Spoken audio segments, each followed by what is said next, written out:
Alors, on a entendu Patrick Chenet, on va retourner le voir, car évidemment, vous aviez joué avec lui, notamment en 2008, dans Home Sweet Home. Oui. Et il nous a parlé de vous un peu plus longuement. On l'écoute.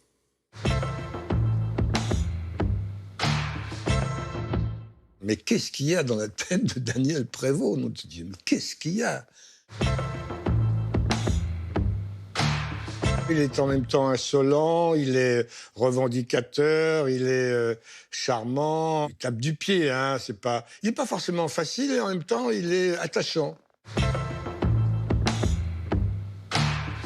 C'est une supposition, hein, mais peut-être qu'on ne le considère que comme un amuseur très populaire et qu'on oublie un peu ses qualités de grand acteur et puis aussi ses qualités d'écrivain, d'homme qui réfléchit sur le monde tel qu'il est. Je pense que ça peut l'énerver, peut-être.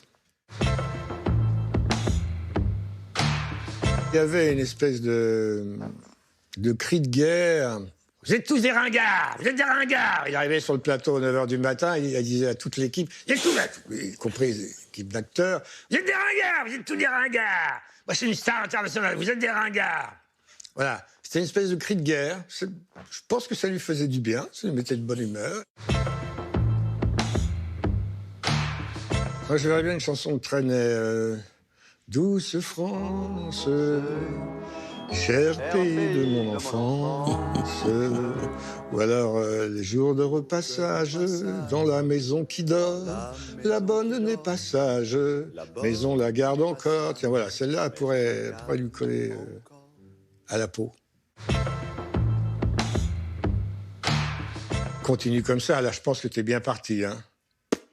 Droit au but, n'hésite pas, hein. Je te remercie pour tout, en tout cas. La France te remercie Oui, c'est ça. pour ton œuvre. Alors, ce cri de guerre sur les tournages, c'était pour vous donner du courage? Oh, c'était surtout pour faire rire les gens, en même temps pour détendre l'atmosphère, parce que moi j'aime bien travailler détendu et que tout le monde autour de moi soit heureux. Et les gens, les copains, hein, tout le monde attend que je dise une grosse connerie.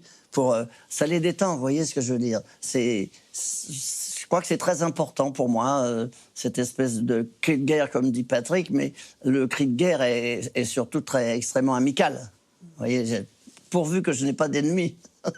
Donc on fait comme ça. Alors, dans ce livre, Daniel Prévost, Tu ne sauras jamais combien je t'aime, c'est un roman, ou en tout cas c'est comme ça que vous l'appelez, mais vous parlez de vous, en tout cas beaucoup, mais au fond, pourquoi ne pas avoir appelé ça une autobiographie ou ne pas avoir vraiment dit « je » ? Est-ce que c'est par pudeur ou c'est... Non, c'est pas vraiment par pudeur, mais j'ai beaucoup travaillé là-dessus, sur ce que vous dites notamment, qui est juste. C'est pas ça. Moi, je pars du principe qu'il y a d'abord, on a une situation qu'on a vécue, et puis en dehors de ça, il faut laisser partir son imagination.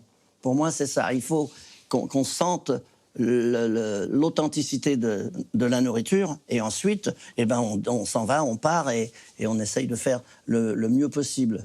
Je crois beaucoup au fait que, très franchement, à 17 ans ou 18 ans, je suis pas sûr que j'aurais écrit. D'abord, le premier livre que j'ai écrit, qui était Coco Belnat, je l'ai écrit à 40 ans. Oui, c'est pas la première fois que vous écrivez sur vous, d'ailleurs. C'est ça, exactement. Tous les livres, les livres importants qui ont, je dirais, un fondement autobiographique, ça vient toujours d'une situation que j'ai vécue.